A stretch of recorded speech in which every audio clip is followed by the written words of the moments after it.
진도 이어서 나가볼게요. 자, 교재 일단 어디를 펴시냐면요. 83페이지를 펴주시면 돼요. 83페이지 밑줄 칠때 좀 있거든요.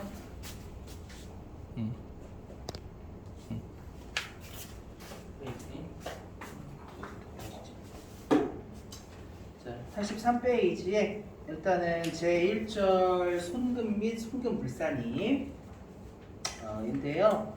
일단은 여러분들 첫 두 줄 다 밑줄 좀 쳐주실게요. 밑줄 좀. 자, 손금이랑 83페이지. 첫 두 줄. 손금이랑 당의 법인의 순자산을 감소시키는 거래.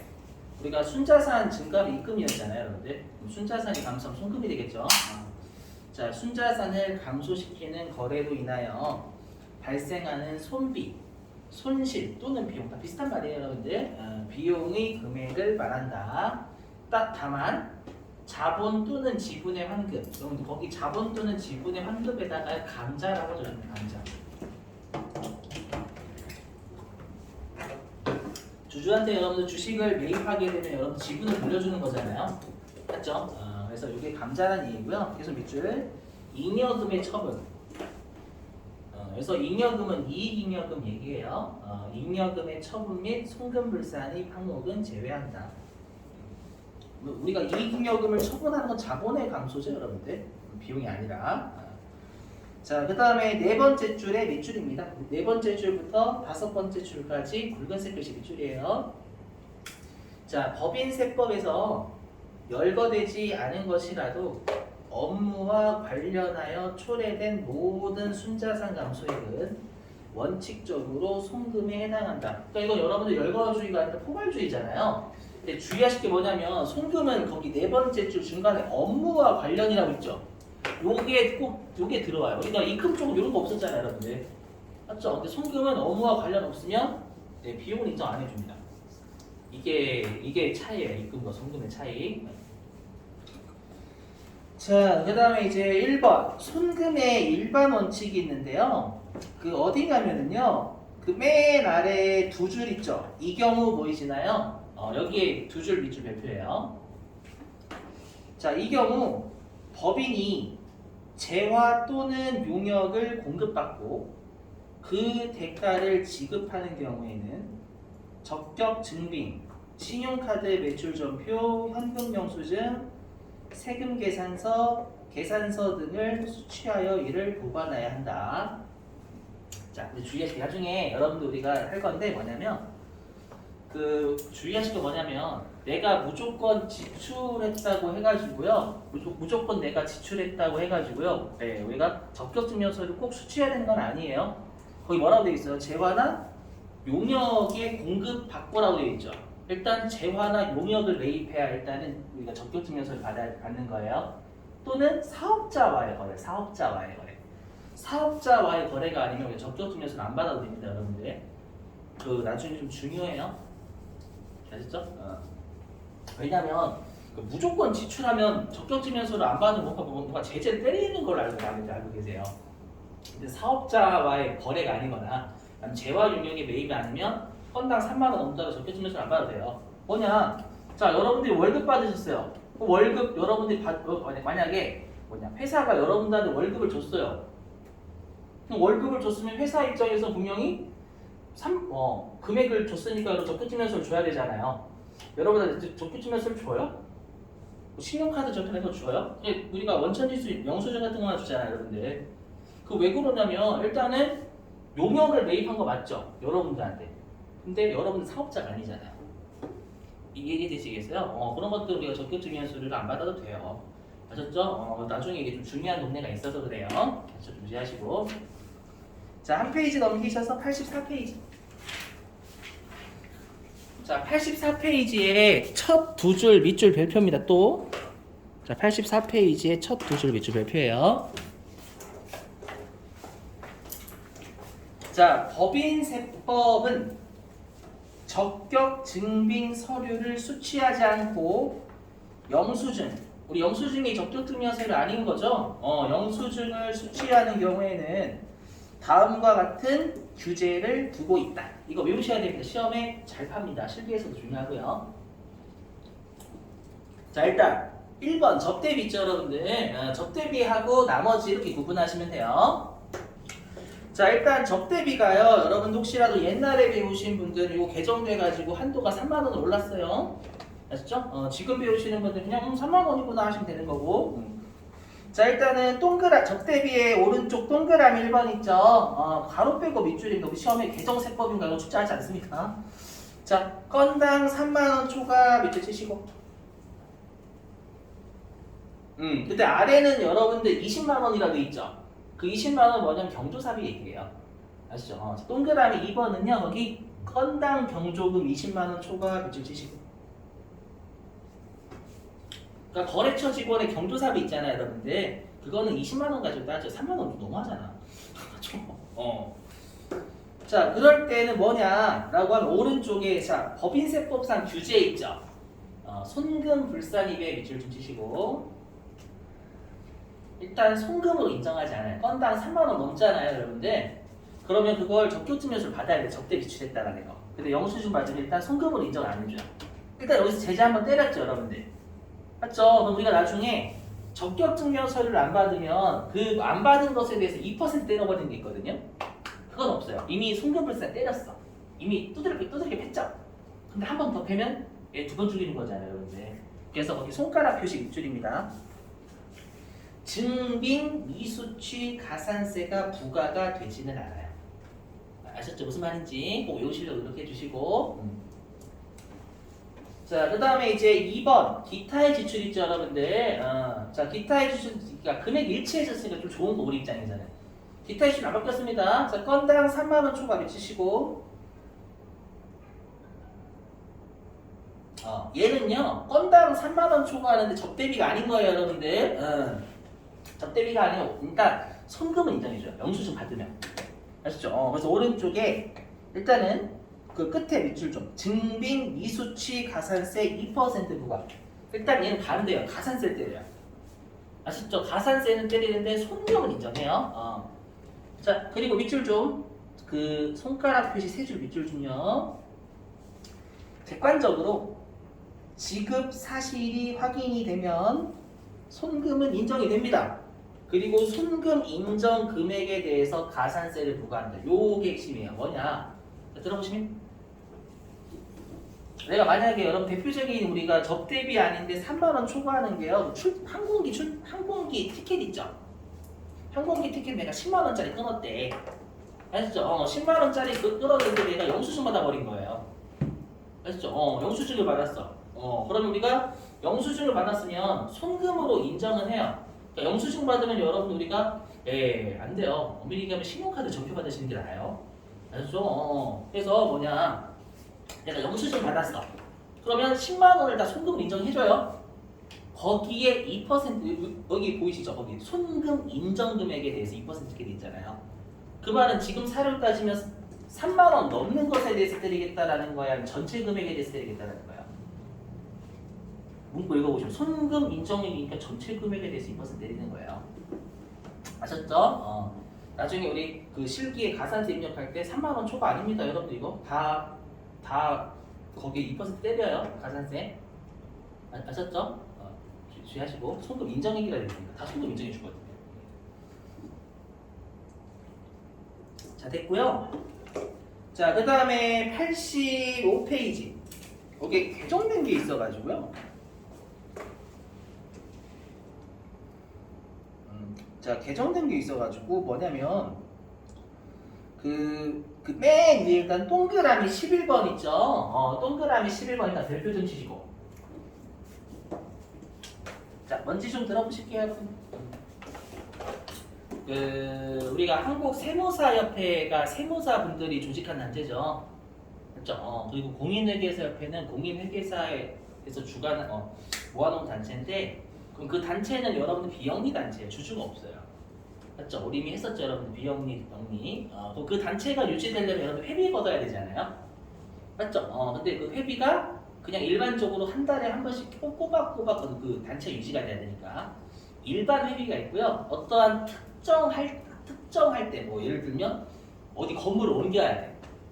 내가 뭐 한국세무사의 건물을 뭐 어디로 우리가 뭐 인계동 옮겨야 되는데 뭐 예를 들어가지고 인계동 옮길 때 그때 돈이 필요하니까 걷는 회비 있죠. 그러니까 특별 회비다라고 특별 회비. 그래서 조금 일반 회비는 전액 송금이에요. 그리고 특별 회비는 전액 송금 불산입니다. 그게 동그라미 11번이에요. 자, 동그라미 11번 밑줄 좀.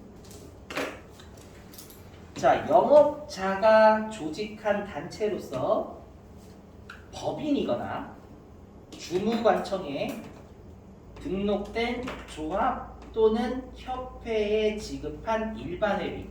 여기까지 시셨죠? 거기서 적어두세요. 동그라미 11번에다가요. 특별 회비는 전액 송금 불산입 항목. 특별 회비는 전액 송금 불산입 항목. 특별 회비는 전액 송금 불산입 항목. 자, 그 다음에 이제 동그라미 16번인데 동그라미 16번은 뭐냐면요. 이거예요. 여기 보시면.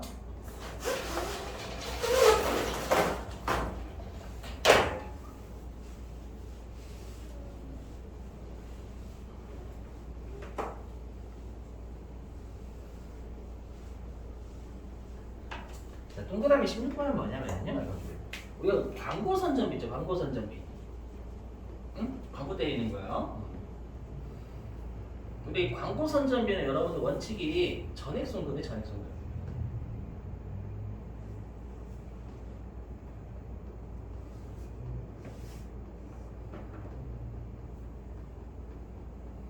그러면 광고 선점비는 업무와 관련이 있을까요? 없을까요?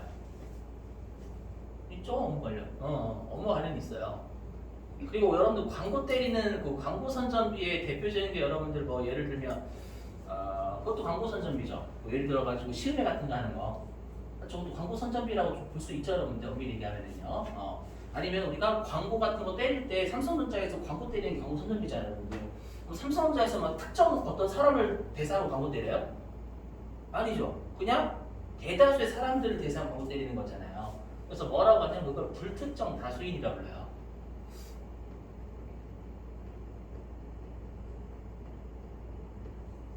되세요? 그래서 우리가 광고 선점비는 불특정 다수인한테 해야 돼요. 근데 문제는 뭐냐면 예외로 뭐냐면 우리가 1년 한도가 이렇게 개선돼가지고 1년에 한도가 5만 원짜리.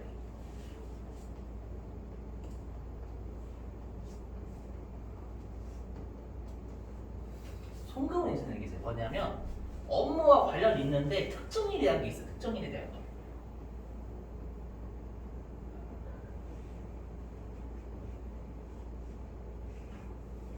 거기 뭐가 있나? 라고 하면 여러분들이 어떤 은행에 예금을 엄청나게 하는 거예요. 막 신한은행이 막 5억이 예금. 신한은행에서 여러분 되게 좋아하겠죠. 맞죠? 예금 5억이나 있잖아. 이해되시겠어요?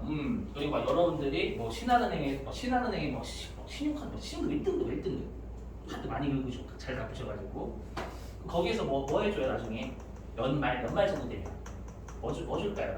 연말 정도 되면 우리 뭐 뿌리죠? 달력 거기에서 달력주 우리 그리고 한국 세무사협회에서 달력주 학원에다가 그래서 원장님 나눠주긴 하거든요. 했죠? 그건 분명히 불특정 다수가 아니죠.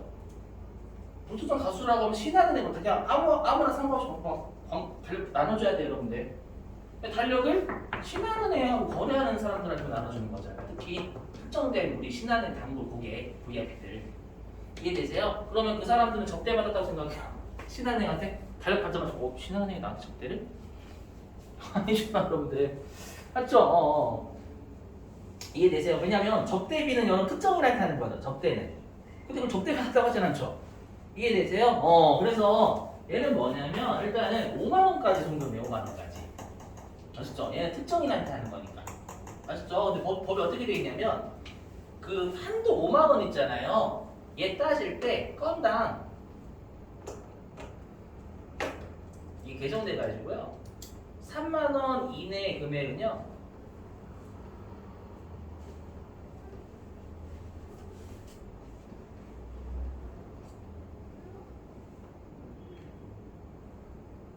한도를 계산 시 제외한다라고 되어 있어요.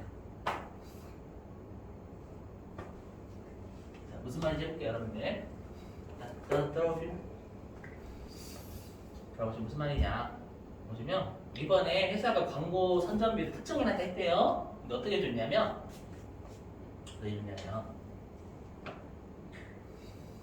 18,000원, 26,000원, 얼마나 할까? 뭐 29,000원, 그 다음에 4만원 이렇게 준 거예요. 매번. 아셨죠? 그럼 이게 1년 안에서 5만원 걸려버리잖아요. 이거만 보면. 맞죠? 근데 여기 보세요. 3만원 이내의 금액은 건당 3만원 이내의 금액은 5만원 한도 안 따진다면서요, 여러분들. 이게 1000회죠. 3만원 이내니까. 그죠? 1000회고. 얘 1000회야죠. 3만원 이내니까. 얘 1000회. 그러면 1년에 쓴 건 4만원 되는 거예요. 4만원인데 5만원 한도 내죠. 그럼 이제 손금 다 있단 말이에요. 이렇게 지출하면. 이해되세요? 무슨 말인지? 이거. 그 뜻입니다. 근데 시험에 이렇게 내진 않는데 말 문제는 조심하시라. 계속돼 있으니까. 됐죠?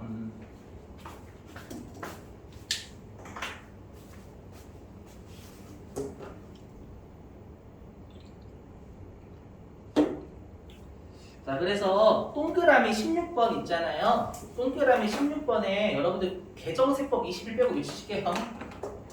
아셨죠? 개정세법 21 빼고 밑줄 2줄. 자, 광고 선전 목적으로 기증한 물품의 구입 비용. 특정인에게 기증한 물품. 이해되시게? 특정인이 여기는 불특정이면 이런 거 없어요. 특정인에게 기증한 물품. 개당 3만원 이하의 물품은 제외한다의 경우 연간 5만원 이내의 금액에 한정한다. 되시겠어요? 무슨 말인지? 자, 그 다음에 동그라미 19번. 아마 이거 여러분들이 작년도까지 이렇게 배웠을 거예요. 들어보시면. 그 지정기부금에 여러분들 이겼었죠? 우리 지정기부금에 뭐냐? 노동조합이나 우리가 사내 근로복지기금. 거기에 기부하면 지정기부금이었었어요. 작년도까지는. 근데 우리가 사내근로복지기금은 지정기부금이 아니라 전액 송금을 맡겼어요. 노동자가 불러진 지정기부금이고요. 아시죠? 그게 동그라미 19번이에요. 자, 동그라미 19번 밑줄 좀요. 내국법인이 설립한 사내근로복지기금 등에 지출하는 금액 주시고요. 가로 안에 전액 송금사항 밑줄.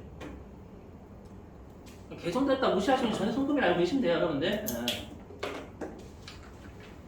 자, 그 다음에 이제 3번. 손금 불산입 항목인데요. 자, 일단 가로 1번에 자본거래 밑줄, 자본거래. 여러분, 자본거래 당연히 손금 불산입이 되겠죠? 좀 비용이 아니잖아. 맞죠? 일단은 들어보실 게 뭐냐면, 이거는 이해지 적지 마세요, 여러분들. 자, 들어보시면 여기 예를 들면, 자, 우리 회사가요 주식 액면 열심히 나와서 그래요. 1,000원짜리 발행했대요. 1,000원짜리를요 1,200에 발행했대요. 발행했는데 신주 발행비를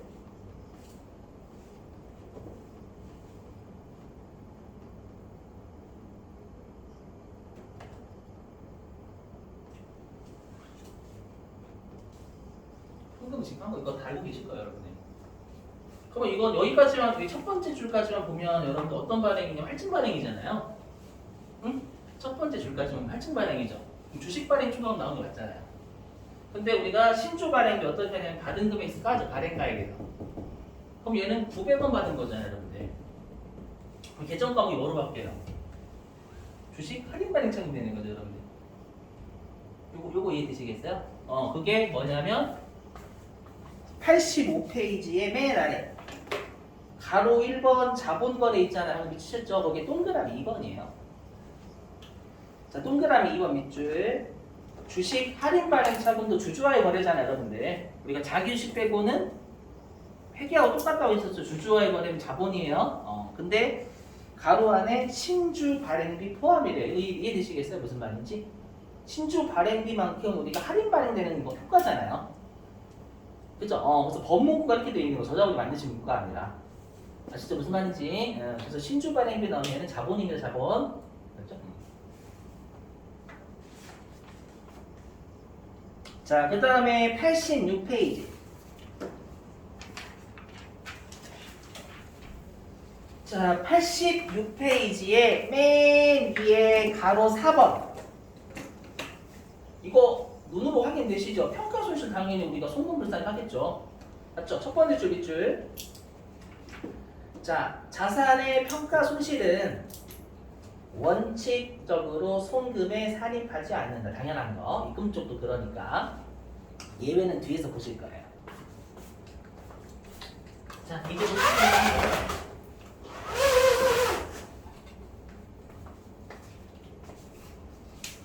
자, 손금액 일반 원칙 보실게요. 이거 좀 중요합니다. 많이 중요해요. 많이.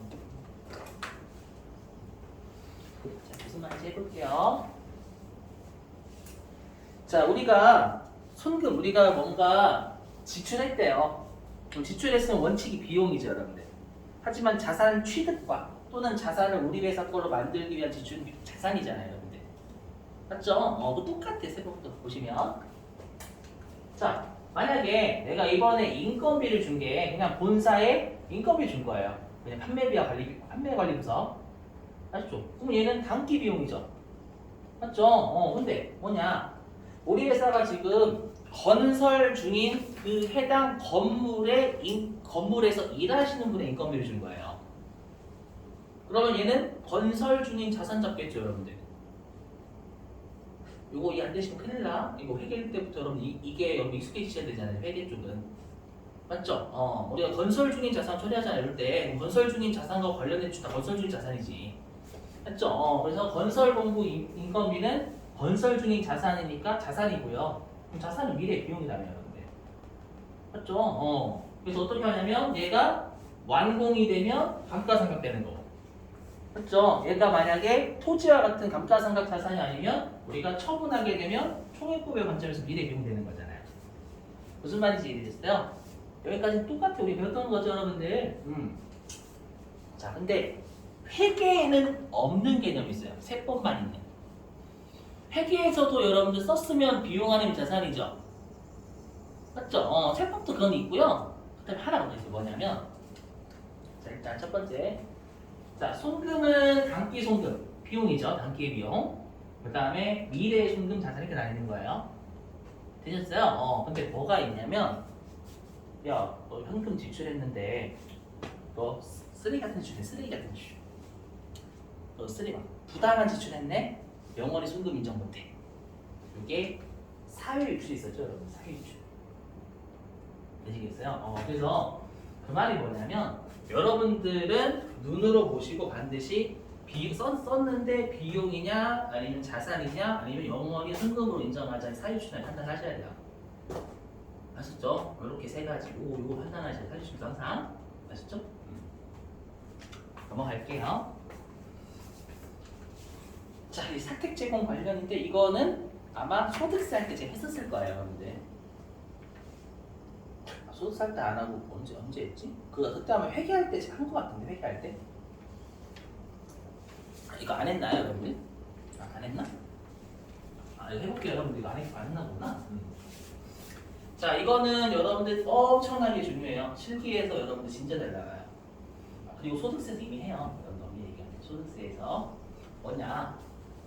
라고 하면은 자, 사택 제공의 이익. 자, 근데 이쪽은 여러분들 다 어떻게 되는 거냐면 회사가 손해본 거야. 사실 회사 왠지 제목 자체가 이익이니까 회사가 이득 본 거 같잖아요. 아니에요. 회사가 손해본 겁니다. 그냥 다. 아셨죠? 회사가 손해보고 개인이 이득 본 거예요. 개인. 이름 자체는 왠지 회사가 이득 본 거 같거든. 여기서 회사가 손해본 겁니다, 여러분들. 틀 잡으시고 해볼게요. 자, 사택 제공의 이익은 뭐냐면 사택이 회사의 주택이에요. 뭐 기숙사라고 생각하셔도 되고 아니면 회사의 건물을 그죠? 주거용으로 빌릴 수도 있겠죠. 왜냐면 멀리서 출퇴근할 수도 있는 거니까. 되셨어요? 자, 그랬을 때 여러분들 우리가 일반적으로 기숙사나 이런 데는 해당 시가보다 싸게 줄까요? 아니면 비싸게 줄까요? 기숙사는? 응? 싸죠, 싸요. 기숙사는 요즘 싸. 우리가 내일 때는 그렇게 비싸네 하지만 거기 훨씬 쌀걸요? 시가보다? 맞죠? 시가보다 싸게 주는 게 일반적인 회사가 당연히. 그죠? 근데 만약에 예를 들어서 우리 회사가 강남에 있어. 강남에 있는데 야 강남에서 너 기숙사에서 좀 지내라. 출퇴근 좀 머니까. 근데 시가는 300만 원이네, 300만 원 내. 미친놈이지 그거. 맞죠? 그래서 일반적으로 회사는 사택을 제공할 때 시가보다 낮은 임대를 받을 거란 말이에요. 회사는 손해죠. 이해되셨어요? 그럼 반대로 직원이 듣고 임직원이 듣고 온 거예요. 이해되시겠어요? 무슨 말인지? 그랬을 때 우리가 이쪽 동네는요 어떻게 나누셔야 되냐면 우리가 출자 임원이라는 거하고 나머지 여기서 이렇게 되어 있는데 나머지라고 알고 있어요. 출자 임원과 나머지. 그럼 우리가 출자 임원은 주주이면서 임원인 거거든요. 근데 지분율이 1% 이상의 임원을 얘기합니다. 주로 대주주라고 생각해요. 대주주. 알죠? 지분율이 1%가 가끔씩 안 받으시는 분들이 계시더라고. 그 삼성전자 주식이 한 7만 5천 하잖아요, 여러분들. 맞죠? 거기가 57억 주거든요. 57억 주. 삼성 주식이 발행 주수가 57억 주예요. 거기에 1% 곱하면 몇천 주? 5,700만 주. 5,700만 주. 5,700만 주에 7만 4천원 곱해봐요, 여러분들. 그러면 거의 몇천억 합니다.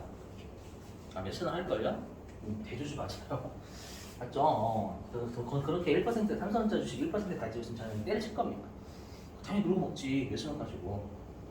되시겠어요? 그러니까 애게라고 생각하시면 안 돼요. 그러니까 대주주이면서 임원이라고 생각하시면 대주주이면서 임원. 그러니까 주로 이재용 부회장 같은 사람들이 되겠죠.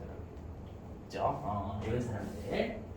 그러면 왜 이렇게 나뉘냐면 이재용 부회장 같은 사람은 뭔가 영향이 세잖아요. 그러니까 이런 출자 임원들은 뭔가 부당한 압력을 행사해서 낮은 임차료를 지불할 거다 보는 거예요. 이해되셨어요? 그래서 어떻게 하냐면 이 사택 제공에 이건 출자 임원만 제재해요. 출자 임원만 제재한다는 건 뭐냐면 송금을 인정 안 한다는 거예요. 회사가 너 손해봐서 인정 안 해. 부당한 유출을 보는 거야.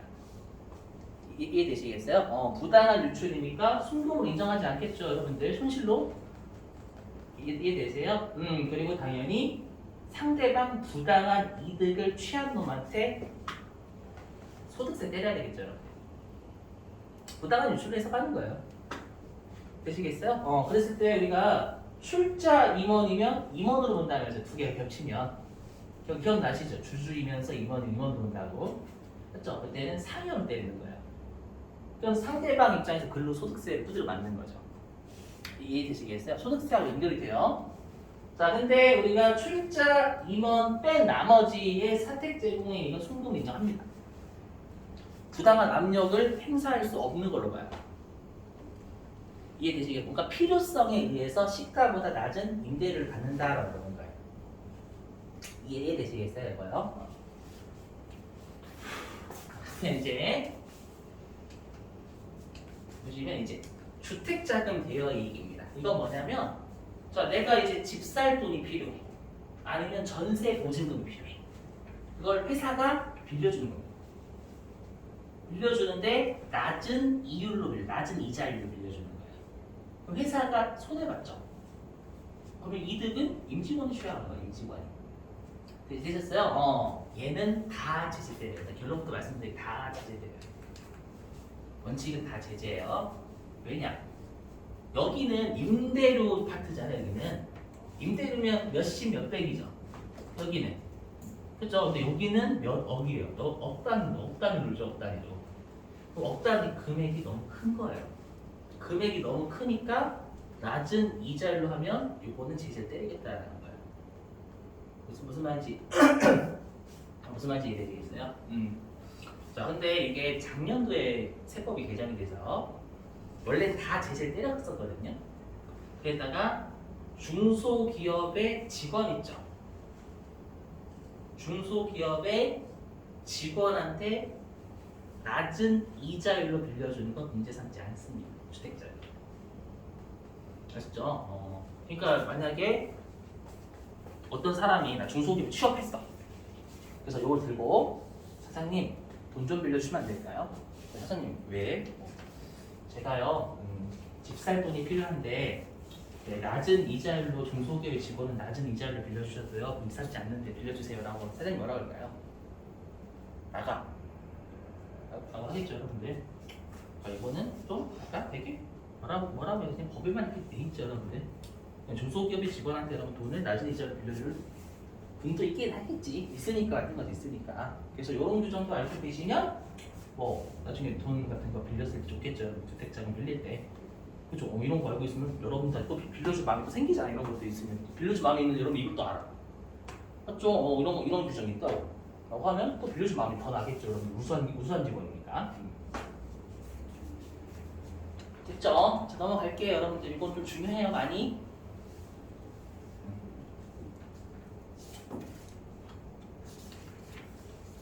자 이제는 인건비 파트.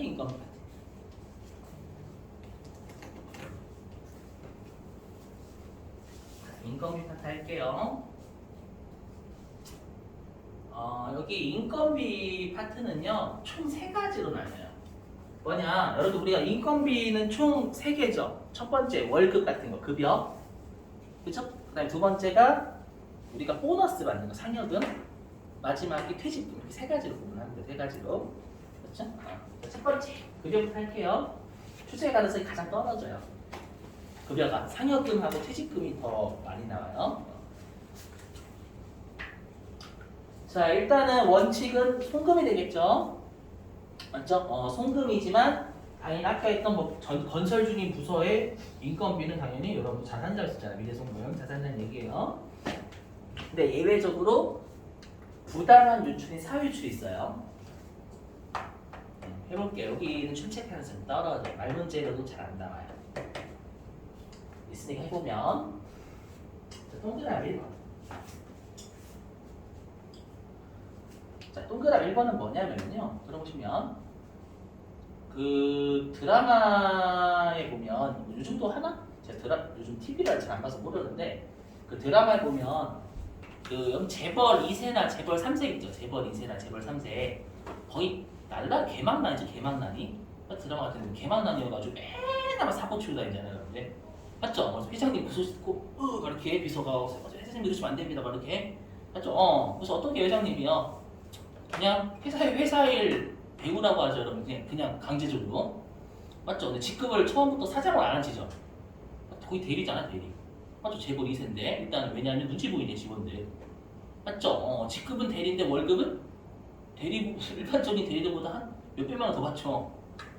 무슨 말인지 이해되시겠어요? 그런 사람들을 제재 때리겠다라는 거야. 이게 뭐야? 보면 지배주주 이름만 봐도 느껴지죠. 주로 지배하는 주주는 사장님 이런 사람들이에요.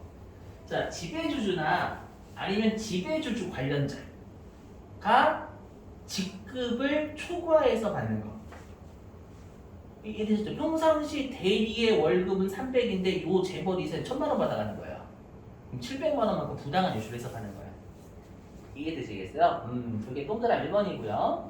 그 다음에 동그라미 2번은 뭐냐면요. 그 비상근 임원이라 해가지고 그 여러분들 임원도 당연히 직급만 높지 계속 출퇴근해야 되는 사람들이에요. 맞죠? 그래서 그걸 상근을 상근. 맞죠? 계속 늘상 근무해야 되는 사람이니까. 근데 비상근 임원은 뭐냐면 꼴 빨거나 불쌍해서 이게 두 명으로 나뉘어요. 첫 번째가 뭐냐면 그 혹시 여러분 사회이사 회사 외부에 있는데 이사야. 뭐냐면 그냥 우리 주총인데 이사에 와가지고 손만 들고 2천만 원씩 받아가요. 개부러운 이사들 있어. 맞죠? 그런 이사거나 아니면 그 여러분들 임원들은 정년이 없죠. 임원들은 정년이 없어요. 임원들은 잘하면 우리가 주주총회에서 신임을 얻으면 그대로 이렇게 유지가 되는 거고 주주총회에서 쓰레기 같은 데 꺼져 라고 하면 꺼지는 거예요. 아시죠? 그래서 만약에 내가 임원인데 재신임 투표에서 탈락한 거예요. 워낙 말한 거 가지고. 아시죠? 그럼 원래는 퇴사시켜야 되잖아요. 근데 우리 회사에 이런 말 쓰죠. 계곡공신이야. 계곡. 그런 말 쓰잖아. 계곡공신. 뭔지 아시죠, 여러분들? 회사의 창립자랑 좀 동거동락한 사이란 말이야. 그러면 자르지 못하지. 뭔가 좀 이렇게 정이 있죠. 우리나라는 정이 있어가지고 야, 그냥 너는 그냥 퇴근 이제 임원이라는 건 유지시켜줄 테니까 출퇴근하지 마라. 아시죠? 좀 안타깝죠, 많이. 그러니까 명목상 임원인 거예요. 아시죠? 근데 그런 사람들한테 우리가 부당하게 지급하는 보수 있죠? 우리가 보수가 딱 정해져 있거든, 그런 사람들한테는. 아시죠? 요 정도까지는 이제 지급하지 못한다라고 있어요. 여기 초과하는 금액은. 그걸 부당하게 지급하는 경우에는 우리가 사유출인데 안 나와요, 시험에. 나온 적 없어요. 지금 설명하고 있지만 넘어갈게요, 여러분들. 자, 이제 중요한 건 상여금입니다. 상여금. 자, 상여부터 또 여기는 말문제, 계산 문제라고 해야 되나? 아무튼 뭐 숫자로 된 문제 있잖아요. 숫자로 된 이론 문제 할게요. 계산 문제는 아니지만 숫자로 되는 막 이론 문제 있죠. 그것도 출제를 해요, 여기. 자, 상여금. 얘도 마찬가지입니다. 우리가 비용일 수도 있고 자산 취득 부서이시면 내가 지금 많이 망가졌는데 자산 취득 저요. 자, 자산 취득 부서면 자산입니다. 똑같아요. 예외적으로 사유출 상여가 있어. 상여. 뭐가 있냐면 자, 아까 여러분들 우리가 사택 제공 이익이나 어디였냐면 아까 이제 주택자금 대여는 우리가 출자 인원과 나머지로 구분했었죠. 그죠? 근데 이제 그 파트 빼고는 전부 다 임원 아니면 직원으로 구분해요. 임원 아니면 직원. 아셨죠? 우리가 부장님은 임원일까요? 직원일까요? 부장님. 응? 임원일까요? 이거 왜냐면 알고 계셔야 돼요. 시험에 나와요. 직급으로 주면 직급으로. 부장님은 임원일까요? 직원일까요? 직원입니다. 직원. 아셨죠? 임원 아닙니다. 임원한테는 잽이 안 돼. 그 유퀴즈에서 제가 본 적이 있어요. 유퀴즈에서 어떤 40대 부장님이 막 인터뷰를 하고 있어. 그래서 부장님 되기 위해서 막 노력을 했다고 유느님 마음에 하고 갑자기 저기서 누가 이렇게 걸어와. 그래서 인사를 하더라고. 그 부장님께서 보니까 저 임원분이시라고. 그죠? 나이가 어려. 30대예요. 30대. 자동차 쪽이었나? 아마 그랬을 거야. 그죠? 그래서 부장팀은 임원한테 찍소리 못한다. 알았죠? 그러니까 부장님 이하를 직원이라고 합니다, 여러분들. 직급을 알고 계시고. 자, 뭐냐면 들어보실게요. 우리가 직원은 상여금과 퇴직금의 한도라는 게 없어요. 아시죠? 한도가 없. 이거 조심하셔야 돼요. 직원은 상여금하고 퇴직금을요 한도를 초과해서 줘도 문제 안 삼아요. 근데 이거 가지고 장난쳐요. 왜냐면 한도를 초과하게 주게 돼 있어요. 시험에서 직원의 상여금 한도가 1,000만 원인데 2,000만 원 주는 거야. 그럼 여러분 한도를 넘어서 줬네? 쓰레기가 아니라니까요. 절대 직원 아니에요. 아시죠? 뭐냐면 임원의 상여금 한도 초과액, 임원의 퇴직금, 임원만 문제 삼아요. 여기는. 있죠. 그래서 임원의 상여금 한도 초과액은 일단은 송금불산익이에요. 되셨죠? 자, 그러면 한도는 어떻게 따지냐? 자, 회사의 규정이 있대요. 회사의 규정이 있으면 그 규정 따라갑니다. 회사의 규정이 없으면 이거 뭐냐면 0이라는 얘기야, 0. 회사에 임원 상여금 규정이 없대요. 그러면 한도는 0이에요. 그 말은 뭐냐면 전액 송금불산이 돼버려요. 전액 송금불산이. 알죠? 왜 그러냐면 이렇게 생각하시면 돼요. 여러분 상여금하고 퇴직금 중에 1회당 금액이 뭐가 커요? 1회당 금액이. 상여금하고 퇴직금 중에. 퇴직금 다 그거지. 1회당 금액이. 맞죠? 그러니까 상여금은 1회당 금액이 작죠. 그렇기 때문에 한도 0으로 두는 거예요. 송금불산이 그렇게 많이 뛰는 건 아니잖아요. 아시죠? 나중에 하는데 퇴직금은 한도가 0은 아니에요. 퇴직금은 여러분들 금액이 크잖아요. 한 번당 금액이. 맞죠? 금액이 크니까 전액 송금불산 때리면 세금 폭탄 떨어져서 그래. 세금 폭탄. 아셨죠? 자, 해보면 일단 여기 그 규정인데요. 이거는 현실적으로 임원의 상여금 한도 초과 발생할 건덕지가 없어요. 아예 없다고 보시면 돼요. 일단은 정관, 설명드렸었죠, 정관? 주총 이사회견이 다 돼요. 회사가 만들면 돼. 그래서 예를 들어서 회사가 임원 상여금 한도는 1,000억으로 한다 이렇게 하면 되잖아. 그럼 1,000억이 한도인 거예요. 끝나는 거죠. 그래서 현실적으로 임원의 상여금과 퇴직금 한도는 걸릴 일이 없어요. 맞죠? 근데 우리 시험은 걸리게 실제합니다. 알고 계시고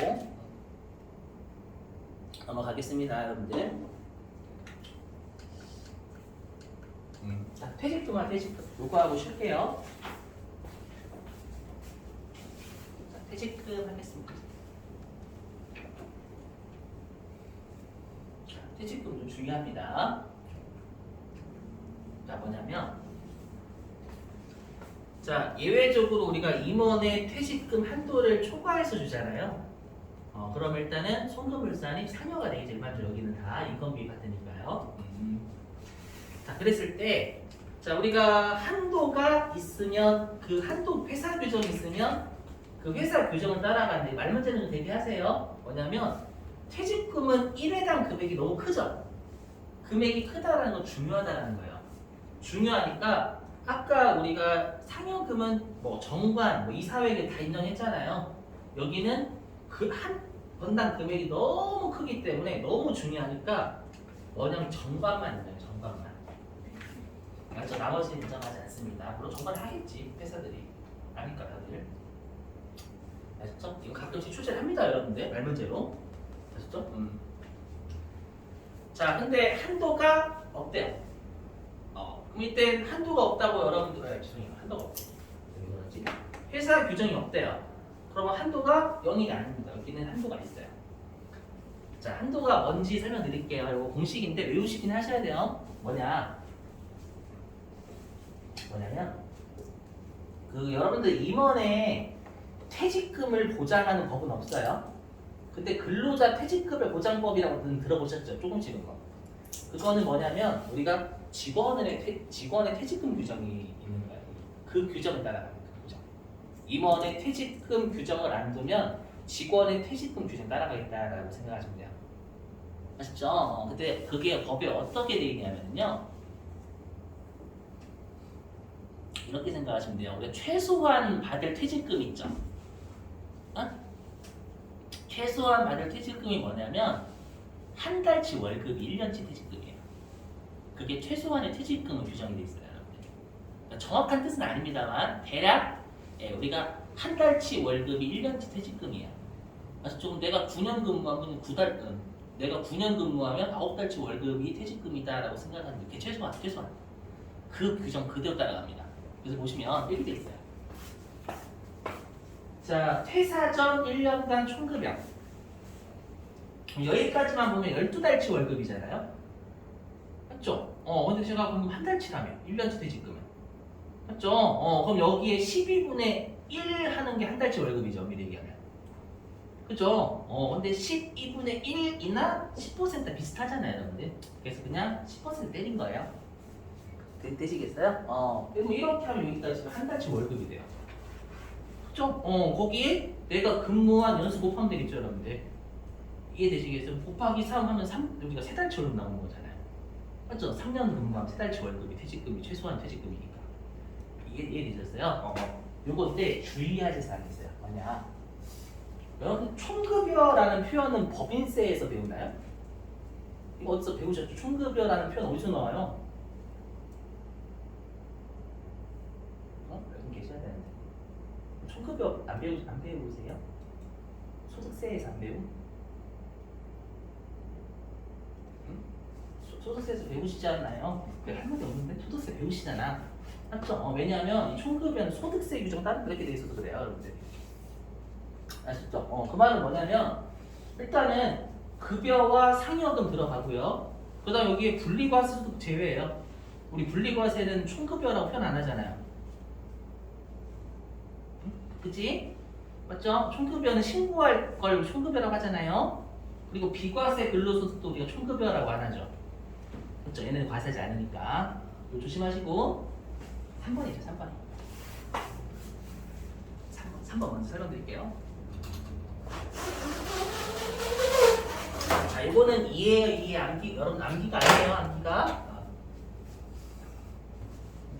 암기가 아니야? 암기 하셔야지. 물론 이해가 중요하다는 얘기예요, 여러분들. 자, 뭐냐면요. 자, 이번에 임원이요.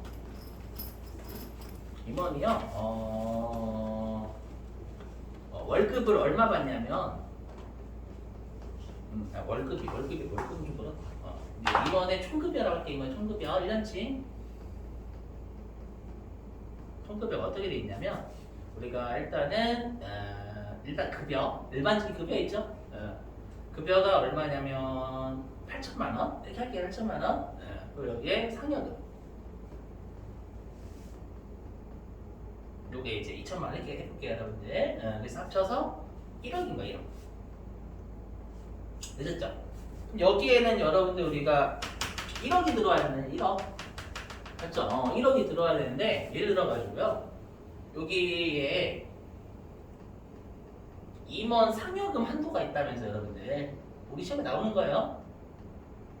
자, 임원 상여금 한도가요. 얼마라고 가정하냐면 1억 5천만 원이라고 가정해. 1억 5천만 원. 아셨죠? 1억 5천만 원이면 그럼 우리가 2천만 원 줬지만 1억 5천만 원이면 손금으로 얼마가 부인이 돼요? 응? 손금 부인되는 거 5천만 원 부인, 5천만 원이 500만 원 부인 되겠죠? 그렇죠? 한도가 좀 숫자가 왜 적나? 그냥 할게요. 그냥 잘 제대로 해볼게요, 여러분들. 일단은 계속 그랬구나.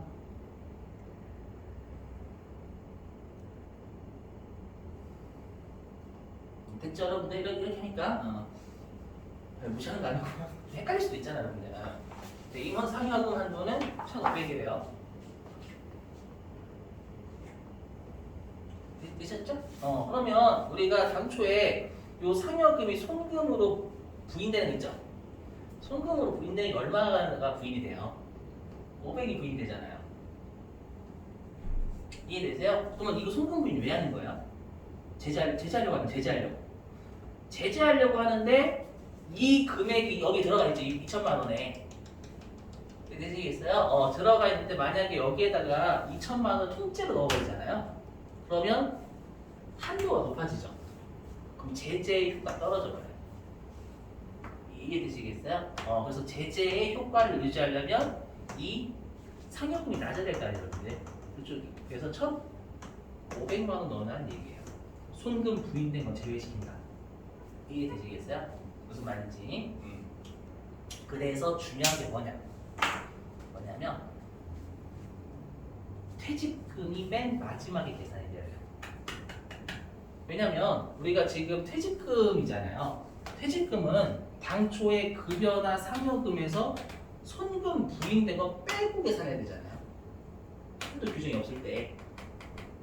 이해되셨어요? 그러면 내가 당초에 상여금에서 부인된 게 있으면 여기 안 들어간단 말이에요. 그러니까 여기 상여금을 먼저 판단하고 그 다음 퇴직금 판단해야지. 마구잡이 퇴직금을 먼저 하면 안 돼요. 절대. 아셨죠? 거기 낚시를 준 적도 있고 실제로. 무슨 말인지 이해되시겠어요? 아셨죠? 조심. 이거 무슨 말인지 3번 이해되시죠? 됐죠?